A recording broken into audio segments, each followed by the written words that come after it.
Welcome to Don't Mess with the Mamas. This is Johnny Mitchell. I'm here with Arlaana Black. Our topic for discussion today is education. For me, education is a sacred part of my heritage as a Gullah Geechee heiress. When my ancestors got their freedom after the Civil War, education and faith is what has brought us and my family to where we are today. So today we are going to talk about education, which I feel is the heart of our society. Let's begin. Arlaana, please, would you start us off by sharing your experience as a graduate of Columbia University? I certainly will. Thank you, Johnny, so much. Yes. So when I was little, I think I talked about this before, but when I was young, I really had such a hard time reading because I used to get so many major headaches, and I thought I wasn't very bright. So as a result, I said I'm going to have to study 3-4 times as hard as everybody else. And I remember one time I wrote 100 questions for a chemistry exam. I did 100 index cards. I just did that kind of level of studying so I can really be successful because I just didn't think I had it. And when I was working at Columbia University, I was working for the, interestingly enough, the director of the computer center. And at that time, they were developing the internet. I didn't know until years later, so I was part of what's called the ARPANET. And then while I was working, I realized I really had this passion, or I reignited this passion to study at Columbia University. And I was told, embarrassingly enough, I was told by the secretary of the political science department where I wanted to study that there was no chance in hell that I would get into the program, the graduate program. And I thought, wow, wait a minute, she's the secretary there and she's putting me down and making me feel so inferior. Now, because I'm a Buddhist, I determined that that's going to be my fuel to determine I'm going to get in no matter what, instead of being discouraged and defeated. So I had to take the most difficult courses and had to get at least a B+. These courses were in nuclear armaments, the most antithetical to my belief system. And I disliked studying terribly, but somehow I was able to be successful. And then I was able to get graduate degrees in international relations, African studies, and 30 credits from journalism. But interestingly enough, in order to get these dual masters, I needed to pass a French exam. I'd never studied French, and I had to interpret a very difficult political passage from French to English. And I did a rapid reading for 3 months, and the first time I failed, and I had one more chance, otherwise I would have said bye-bye to my master's degrees. But somehow the second time, after chanting hours and hours and studying, I was able to pass and get my degrees. But that was an experience of really not giving up and feeling that I had to accomplish this goal, as impossible as it was, and sort of to show up that secretary who made me feel so inferior. And I guess the message there was not to let other people sway you. When people put you down, that's a chance to rise up and show them, rather than allowing them to put you down, as so many people in our environment and our society will seek to do. So, okay, so back to you. I know that you have amazing experiences in education because it's been your passion your whole life, and that's really amazing. So what experience would you like to share, Johnny? Well, I will, but before I move on to my sharing, I would like to tell you how impressed I am with your experience. That was amazing. And you gave a good example of our motto about being the protagonist of our experience. Also, what I got from that, you were also, sometimes when somebody says something negative, you can turn it into a positive and a motivator, because you also said that that secretary's negative response to your interest in your getting your master's degree, that fueled your motivation to succeed. So we all connected. I guess I wanted to really emphasize that, and you have to be able to use positive as well as negative things to always know that you are in control and what the outcome will be. Oh my And gosh, Johnny, thank you so much. really. If it was years ago, I would have definitely given in to defeat. I would have definitely said, I can't do this, there's no way. So thank you so much for your response. And yes, we have to not give in and determine to overcome. So thank you so much for your encouragement, as you always are, yes. All right. So about my experience, I, as everybody, or hopefully who've been listening know from now, I came from a very isolated island, and there were just us who were left there after the Civil War. And in both sides of my family, education was as important as oxygen or breathing or eating. And so both sides of my family knew that we were going to be on the island for a limited time, talking about the young people. And the idea and the goal of everybody in the community was to get that next generation to get a good education, which would change the lives of our family and the destiny of the American society. And so it wasn't until a long time afterwards, in fact, only years ago, a few years ago, that I finally was able to research and understand why were people who were struggling for survival so intent on having their children get a good education. Well, it turns out that on Hilton Head during the Civil War was actually the site of the Port Royal experiment. Wow. Which was done before the Civil War ended to see if enslaved people were going to be able to survive and function in a free society. Wow. And so wow. Port Royal, in all of the history books, if you read about the Civil War, it's actually Hilton Head.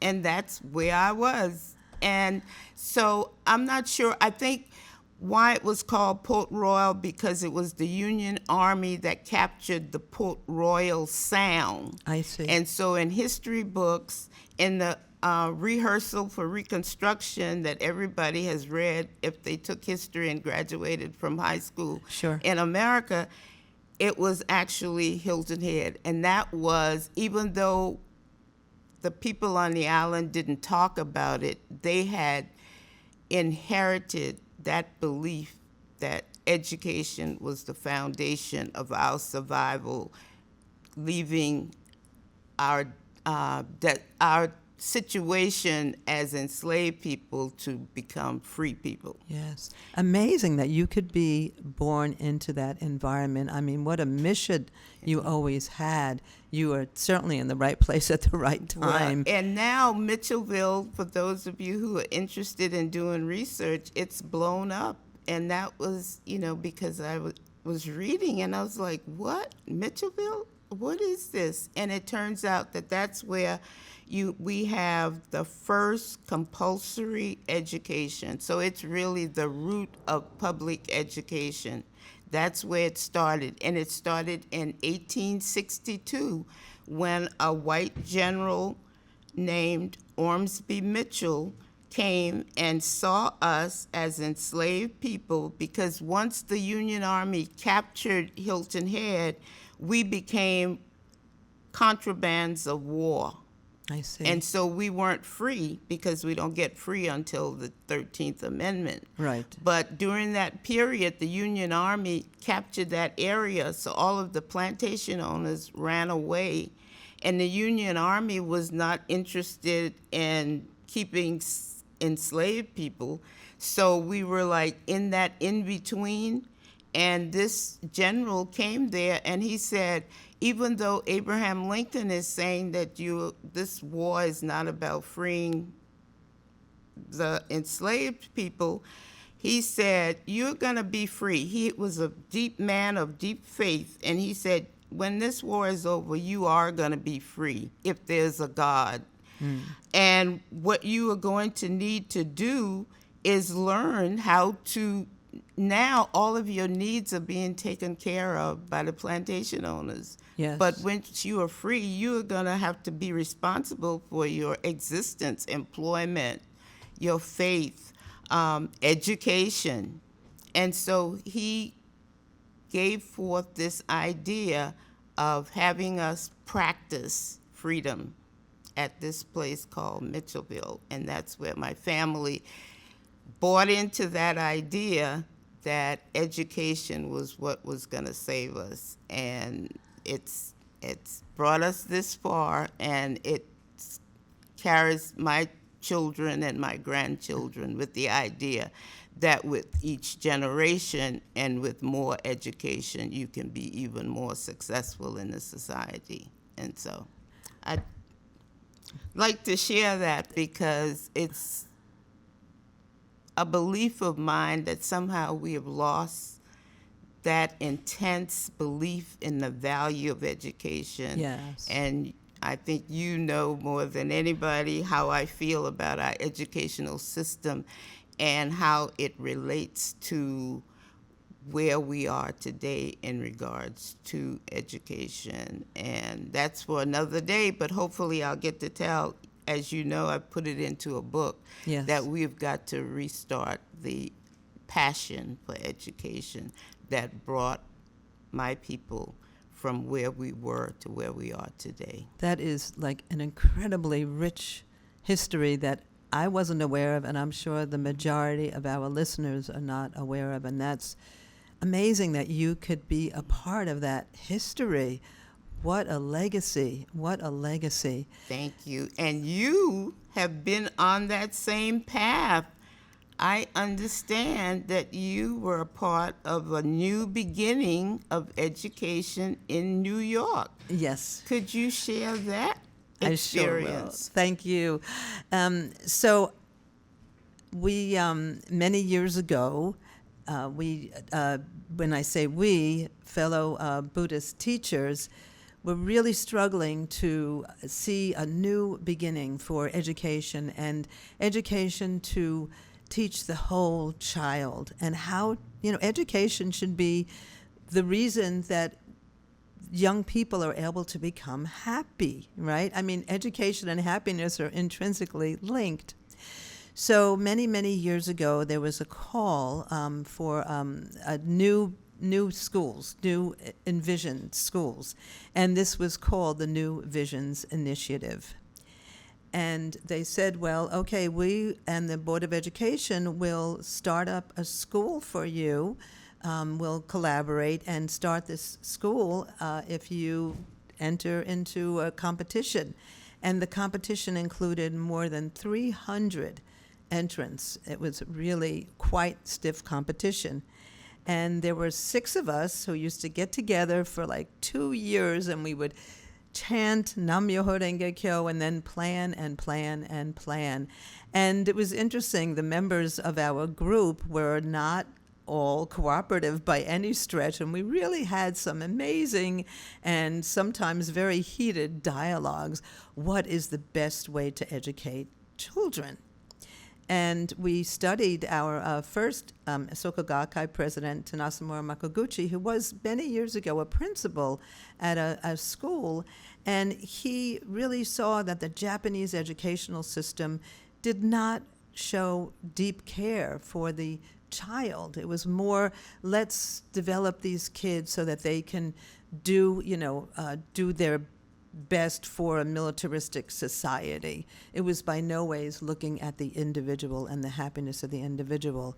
So we studied his writings, and we studied all the great educational practices around the globe, and we came up with this New Visions initiative called the Renaissance School, which interestingly enough, my husband, who's a visual artist, came up with that name, and we really liked it.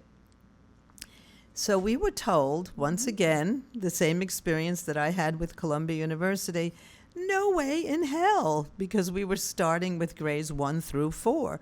And a kindergarten, who would start a school with grades 1 through 4 and a kindergarten? But we determined that we had such a wonderful, wonderful vision for a school that we would get accepted. And we were. We were one of only 5 that were accepted and still exist today. And in fact, there's more than one Renaissance school. We started out, and it's growing and growing and growing, but we started out with just a public school, and then later on, many years later, we became a charter school, and this is in Queens, New York. And my first class, I was given 25 7th graders. I'd never taught middle school before, 3 rising 6th graders, and 3 8th graders who wanted to be part of the initial program. And I had 3 students with a 99 percentile reading and math score, and I had 3 students with below 10 percentile reading and math score. Wow. There is no way this classroom should have worked. Plus, I got pregnant, and I was dealing with going through my first pregnancy, and I kept on threatening the kids that they were going to drive me insane and to have my child too early. But somehow there was such unity in the school, and there was such passion. You know, the teachers had such passion and determination, and that's so key. Many of our teachers feel so wiped out today, but the teacher's passion really, really invigorates the students to want to do so much more. So somehow that classroom really worked. Each classroom was its own little media studies area. We didn't even have to go to the library because we had all these great books and research, opportunities. And what happened quite naturally is that some of the brighter kids, I don't want to say brighter, but the more intellectually gifted, or whatever word you want to say, started tutoring the other students. And it was no sense of you're better than me, I'm less than you, etc. It was such a beautiful thing to see. And unfortunately, I only had 1 year there, because after I gave birth to our son, we moved to South Carolina. But that was an amazing, amazing experience. And I just want to share a couple of quotes, if that's okay, Go Johnny. ahead. This is from our international president, who's passed away a few years ago. He said, "Believing in people, believing in some rich undiscovered quality and drawing it out, that is the vigorous spirit of education." And I feel like you understand that more than anyone. He also said, "Education is a process of stimulating and awakening people from the very core of their being, thereby enabling them to unlock and develop the power within them to create happiness. The source of that stimulation is the passionate dedication of teachers to their students' welfare." And then one more, "Education is to ignite a flame. When teachers burn with a passion for truth, the desire to learn will be ignited in their students' hearts. When teachers are excited about culture and beauty, the creativity of their students will leap up like a bright flame." Not easy to do by any stretch given today, But you have such a strong vision for the future, Johnny, as far as, your passion to reignite the real passion for education as the means for all of us to grow. Would you like to talk about the future in a little bit more? I would. Thank you for this opportunity, because the word for me has been restart. Yes. Restart education. Somehow I have to say and admit that I feel that the education that I experienced and in your experience, our generation, was a passion for education. And then with the coming the passage of Brown versus the Board of Education, I feel that that was very split in our society, did not totally understand how to bring two cultures together Yes. in education. So one day I was in a all black school, all white school, and then the next day we're brought together, and somehow our society has never dealt with how to bring two cultures together. Yes. And so in that time, from when was that? 1954, 54. okay, to 1982, America went from being number one in education to like number 30 or whatever. We became a nation at risk. Yes. And when that report came out, it was like a bomb had exploded in America. But America still didn't have a good grasp of the two different cultures that they were dealing with. And so the people who were the powers to be, or the powers in charge of the system, thought that that meant poor black kids.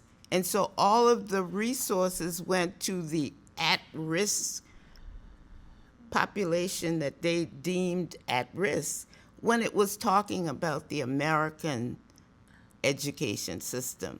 And so now I don't even know a count of where we are in the world. And I think everybody who knows, in any experience you have in America right now, you know that education is not our top priority, and our society is suffering, Yes. I would say, because of that lack. And so hopefully we have sparked some interest in the value of education, and your experience was just wonderful. I could go all day with how I had the passion for those things, but it didn't happen, and so I fueled all of my thoughts into my two kids. Absolutely. And I am very proud of their accomplishments in terms of education.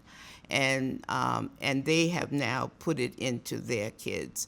But I would like to see that shared with everybody, and hopefully our conversation today will spark an interest that we have got to restart education in America. Absolutely. Gorgeous. Absolutely. So, what did we talk about today? And this has been quite invigorating and enlightening, and I've learned so much from you, Johnny. You really continue to inspire and amaze me. So, we talked about some key points are education to transform, education to elevate our lives, the importance of a teacher's passion, and the importance to really understand how to restart education. And before we close, Johnny is going to provide us, as we always do, with some encouraging words. So take it away, Johnny, once again. All right, thanks again. I'd like to quote the Argentine educator, and I hope I'm getting the name right, Fuerte, I think. Alma Fuerte wrote, and this is a quote, "To the weak, difficulty is a closed door. To the strong, however, it is a door waiting to be opened. Difficulties impede the progress of those who are weak. For the strong, however, they are an opportunity to open wide the doors to a bright future. Everything is determined by our attitude, by our resolve." And you certainly have lots of resolve, and so do I, and so do many, many, many people around the country and around the globe for, the future of our children. So don't forget, Thank you. don't forget our motto You are the protagonist, not the victim of your destiny. Don't forget to listen to us on Don't Mess with the Mamas, Mamas, MOMMAS. We are on various platforms, and if for some reason you struggle to find us, just Google us, Don't Mess with the Mamas, .libsyn, Libsyn, but you can find us on Amazon Music and on YouTube and Facebook, etc. Once again, thank you so much for listening, and we look forward to our next meeting together, Johnny. Yes. Have a great day. Take care.